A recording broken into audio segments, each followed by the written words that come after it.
And then I looked in my file and I realized it wasn't a dream. I'd actually written a motion and sent it to court. I looked at the file, I couldn't believe it. I forgot about that case until a month or two later. And then I remembered, oh, this is the case where I filed that crazy motion. And I drove down to this county to argue this motion. I knew it was going to be really difficult, and I was feeling tired. I was feeling a little overwhelmed. I was sitting in my car, and I decided, well, you got to go in here and do it. And I walked up the steps to that courthouse, and when I got up to the top of the steps, there was an older black man who was the janitor. And when he saw me coming in, he came over to me, he said, "Who are you?" I said, "I'm a lawyer." He said, "You're a lawyer?" He said, "Yes, sir, I am." And this man came over and he wrapped his arms around me. He said, "I'm so proud of you." It's amazing what a few words like that can do to somebody. Don't ever hold back in praising somebody who's trying to do something right. Don't ever be afraid to give them an encouraging word. And it just meant the world to me. And I went into the courtroom, and as soon as I walked through the door, the judge saw me and he was angry. I walked through the door, he said, "Mr. Stevenson, did you file this crazy motion? Did you write this crazy motion?" I said, "Yes, sir, I did."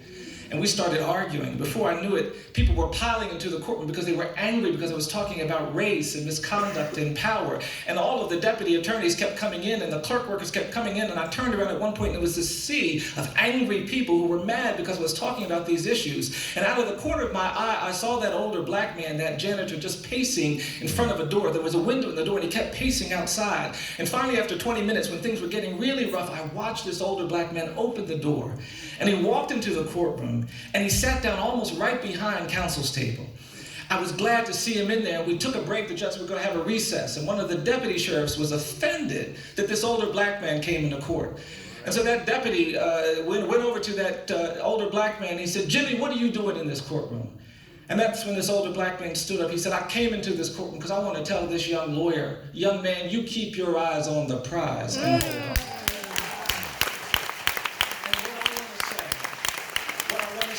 To the representatives, to the family members, to all of you who are with us today, as we do this work of truth-telling, we want you to keep your eyes on the prize. We're not where we're supposed to be yet. We don't have the kind of justice we're supposed to have yet. We don't have the kind of equality we're supposed to have, so we got to keep our eyes on the prize, and that's why we want to honor these people. We want to honor the representatives. We want to honor those who've come to make this moment special and precious for us, and we want to thank you for that. We're going to end this event actually in front of the monument. And at this time, I'd like all of you to please join us in the front of the monument, where we're going to call the names one more time and ask representatives to lay these flowers. And we want these flowers to be a witness, a symbol of our hope, our love, and our perseverance. Please join us in front of the monument.